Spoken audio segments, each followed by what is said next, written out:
Mask नहीं पहना है। हाँ वो मैडम, मुझे सांस लेने में तकलीफ होती है ना, वो इसलिए। कुछ नहीं, जुर्माना भरना पड़ेगा। मेरे पास पैसे नहीं है। प्राइम मिनिस्टर हो गया, पॉलिटिशियन हो गए, कोई मास्क नहीं पहनता। ऐसा कोई साइंटिफिक प्रूफ नहीं है कि मास्क की वजह से वायरस रुकता है।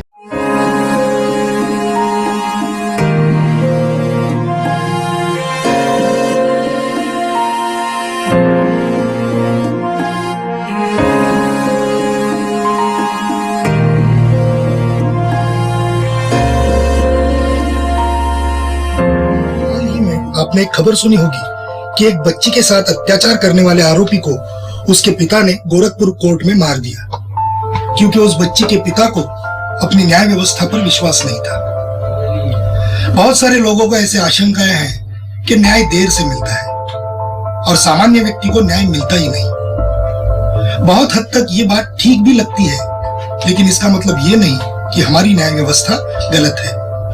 हमारी न्याय व्यवस्था पीड़ितों को न्याय दिलवाने के लिए और दोषियों के विरुद्ध कार्रवाई करने के लिए पूर्णतः सक्षम है।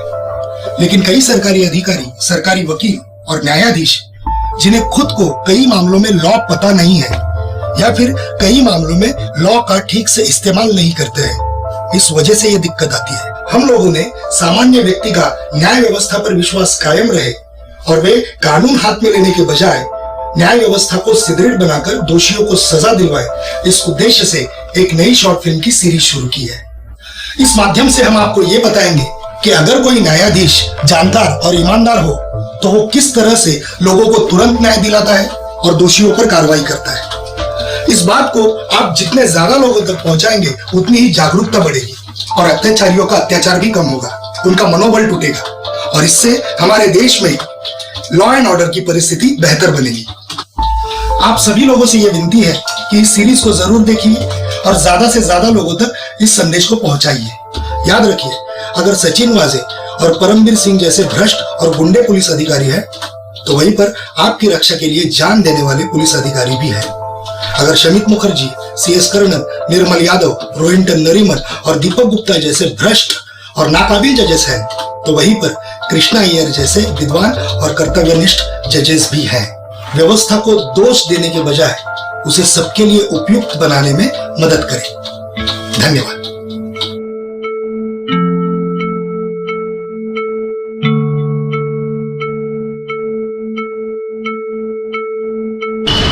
एक मिनट, साइड में आइए। क्या हुआ? क्या हुआ? समझे? क्या हुआ? क्या? मास्क नहीं पहना है। हाँ वो मैडम, मुझे सांस लेने में तकलीफ होती है ना, वो इसलिए। कुछ नहीं, जुर्माना भरना पड़ेगा। जुर्माना? लेकिन मैडम मेरे पास तो पैसे नहीं है तो पुलिस को बुलाना पड़ेगा। पुलिस? मैडम प्लीज मेरी बात सुनिए ना। क्या है, नया नया जॉब लगा है मुझे। लॉकडाउन में ना नौकरी भी चली गई, 1 महीना भी नहीं हुआ अभी काम पे लगे हुए। बात आपकी सही है, लेकिन मैं भी मेरा काम ही कर रही हूँ, ठीक है? पैसे तो आपको भरने ही पड़ेंगे, या फिर पुलिस देखेगी आगे का काम। और एक बार मैं आपको पुलिस के पास ले चलूँ तो फिर। मैडम प्लीज, लेकिन मेरे पास सच में पैसे नहीं है। चाहिए तो आप चेक कर लीजिए ना। हमारे पास दूसरा कोई काम धंधा नहीं है क्या? हाँ, दुनिया में क्या चल रहा है तुम्हें पता भी है? तुम्हारे जैसे लोगों की वजह से ही ना कोरोना फैल रहा है। एक काम करो, पैसे तो भरने ही पड़ेंगे, या फिर मैं अभी पुलिस को बुलाती हूँ। मैडम प्लीज, मेरे पास पैसे नहीं है, लेकिन मुझे जाने दीजिए ना, मुझे बहुत देर हो रही है मैम। अच्छा, देर हो रही है, ठीक है। ओ साहब! नहीं मैडम, मैडम सुनो ना। साहब आप देख लो, अभी मैं जा रही हूँ। साहब जाने दो ना साहब, सबको ऑफिस से फोन पे फोन आ रहे हैं साहब। एक बार गलती हो गई ना, छोड़ दो ना साहब। साहब मैं आपके पैर पड़ता हूँ साहब, साहब प्लीज जाने दो ना। ये बाहर तुझे मत चुप रहने का, एकदम चुप रहने का है? और ऑफिस से फोन आ रहा है ना तो उनको बोलने का आके पैसा भरो। नौकरी लटा वो नया नया जॉब है ना साहब, प्लीज। तो पहनने का ना मास्क। साहब वो सांस लेने में तकलीफ होती है इसलिए नहीं पहना। सरकार पागल है ना, नियम बनाया। साहब टीवी पे देख लो, अपना प्राइम मिनिस्टर हो गया, पॉलिटिशियन हो गए, कोई मास्क नहीं पहनता। उनकी तो रैलियां भी चल रही है, तो कॉमन मैन को क्यों तकलीफ दे रहे हो? ज्यादा समझ में आ रहा है क्या? जुर्माना भरना है या नहीं? साहब सच में मेरे पास पैसे नहीं है, नहीं तो मैं दे देता। आप चाहे तो चेक करो ना बटवा। ए बाबा, ये क्या कर रहा है? ऐसा कॉमन पब्लिक का बटवा चेक करने का राइट्स नहीं है हमारे पास। तो फिर क्या कॉमन पब्लिक को हरास करने का राइट है इनके पास? किस अधिकार से इन्हें रोका गया? किस अधिकार से गलत चार्ज लगाया गया? ऑब्जेक्शन जज साहब, कोई गलत चार्ज नहीं है। इन जैसे गैर जिम्मेदार लोगों की वजह से बाकी सब लोगों को परेशानियां झेलनी पड़ती है। इनको इनके जिम्मेदारी का कोई एहसास ही नहीं है। आज इस देश में जो मुसीबत की घड़ी आई है, इतने लोगों की जानें चली गई है, लेकिन इन सब से इन लोगों को कोई फर्क ही नहीं पड़ता। सब मिलकर यह कोशिश कर रहे हैं कि इस भयंकर बीमारी को कैसे रोका जाए, लेकिन इन लोगों को इस बात की गंभीरता से कोई लेना देना ही नहीं है। इसलिए मैं आपको विनती करता हूँ कि इन्हें इनकी गुनाह की लायक सजा दी जाए। कौन सा गुनाह मिलॉर्ड? सरकारी वकील साहब ने इधर उधर की बातें कर ली, सभी झूठी बातें कही, उस पर मैं बाद में आऊंगा। लेकिन ये जिस गुनाह की बात कर रहे हैं वो तो कोर्ट को बताए। जाहिर सी बात है सर, इन्हें सेक्शन 269 के अंडर इन्फेक्शन फैलाने के जुर्म में गिरफ्तार किया गया है। सर, सुप्रीम कोर्ट के डीके बासु की गाइडलाइन के तहत किसी भी व्यक्ति को गिरफ्तार करते समय कारण बताने होते हैं, वो भी लिखित रूप में, और उस जगह के 2 व्यक्तियों के हस्ताक्षर लेने होते हैं। ऐसा कोई पंचनामा हुआ ही नहीं। पुलिस के पास इन्फेक्शन फैलाने का कोई सबूत ही नहीं है माय लॉर्ड, और ऐसे में पुलिस अधिकारी कंटेम्प्ट ऑफ कोर्ट और आईपीसी 220, 341 और 342 के तहत सजा के हकदार है। सर, पर मास्क नहीं लगाओगे तो इन्फेक्शन फैलेगा ही ना। ऐसा कोई साइंटिफिक प्रूफ नहीं है कि मास्क की वजह से वायरस रुकता है। सरकार के आईसीएमआर विभाग ने और हेल्थ मिनिस्ट्री ने लिखित में दिया है कि उनके पास कोई सबूत नहीं है कि मास्क लगाने की वजह से इंफेक्शन नहीं फैलता है। तो मिलॉर्ड, लोगों से जो पैसे लिए जा रहे हैं फाइन के नाम पर, जिस तरीके से लिए जा रहे हैं, डराकर धमकाकर, मैं कहूंगा ये एक तरीके का एक्सटॉर्शन है। इन्फेक्शन तो मास्क पहनने वाला या फिर वैक्सीन लेने वाला भी फैला रहा है, तो इस बात का कोई सेंस ही नहीं बनता मिलॉर्ड। और इन्हें यहां पर जो पकड़ के लेके आए हैं, इस बात का भी कोई सेंस नहीं बनता, क्योंकि मिलॉर्ड, मास्क की जो साइज होती है वो माइक्रोमीटर में होती है और वायरस का नैनोमीटर में। इसका यह मतलब है कि मास्क के एक छेद में से सैकड़ों वायरस अंदर जा सकते हैं, तो फिर मास्क किस लिए?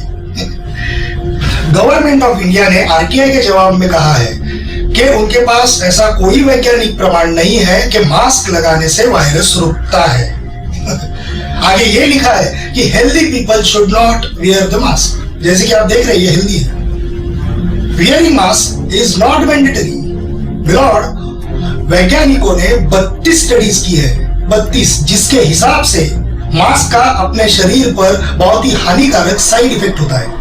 जैसे कि लंग्स डैमेज होगा, आपके शरीर का ऑक्सीजन जाएगा। अब ऑक्सीजन जाएगा मतलब जब आप ऑक्सीमीटर लगाएंगे तो ये पाएंगे कि ऑक्सीजन कम है शरीर में। अगर ऑक्सीजन कम है शरीर में, इसका मतलब कोविड पॉजिटिव, मतलब कोविड से लड़ने की ताकत ही आप खो देंगे। यह एक षड्यंत्र है वैक्सीन कंपनियों को फायदा पहुंचाने के लिए। अगर मास्क मैंडेटरी नहीं है तो फाइन किस बात का दिया जा रहा है मिलॉर्ड? ऐसा कोई रूल ही नहीं है। जब ऐसा कोई रूल बनाया जाता है तो section 78 of disaster management act कहता है कि इनको पार्लियामेंट में प्रोड्यूस करके फिर उसका लॉ बना के लेना है, और लॉ बनाने के लिए आपको यह प्रूव करना पड़ेगा कि मास्क की वजह से वायरस रुकता है, या फिर मास्क का फायदा है, या फिर उसके जानलेवा दुष्परिणाम नहीं है। मिलॉर्ड, आईपीसी 188 में से एफआईआर रजिस्ट्रेशन का पुलिस को कोई अधिकार ही नहीं है, और ये मेरा कहना नहीं है, ये मुंबई हाई कोर्ट का जजमेंट है। HLS शवे versus state 2020 SCC online Bom 959, और बिना आधार के अंडर 269 लोगों को इन्फेक्शन फैलाने के जुर्म में गिरफ्तार किया जाता है। ये ज्यादती है मिलॉर्ड, ये पद का दुरुपयोग है, ये बेलेबल सेक्शन है। पुलिस अरेस्ट कर नहीं सकती, लेकिन किया है।